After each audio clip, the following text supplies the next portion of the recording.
بسم اللہ الرحمن الرحیم۔ امام ترمذی رحمہ اللہ تعالیٰ اپنی کتاب جامع الترمذی میں اس حدیث کو نقل فرماتے ہیں، اور امیر المؤمنین حضرت عمر فاروق رضی اللہ تعالیٰ عنہ اس حدیث کے راوی ہیں۔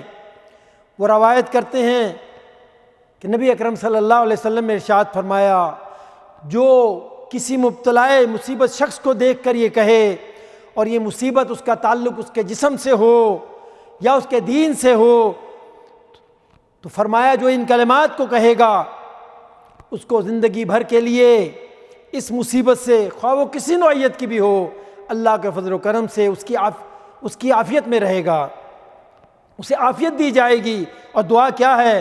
فرمایا الحمدللہ الذی عافانی مما ابتلاک بہ وفضلنی علی کثیر ممن خلق تفضیلا۔ اللہ اکبر۔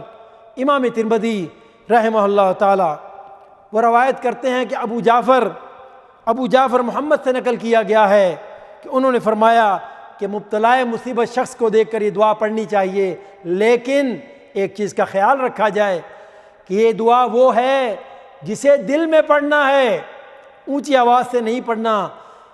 اگر کسی مبتلا مصیبت شخص کے سامنے اونچی آواز سے پڑھیں گے تو اسے تکلیف ہوگی، اس کی دل آزاری ہوگی۔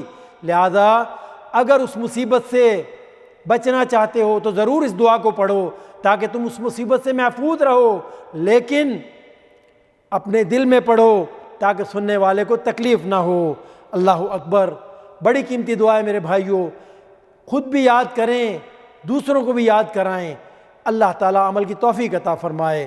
وصلی اللہ تعالیٰ علی نبینا محمد وعلی آلہ وصحبہ اجمعین۔ صلوا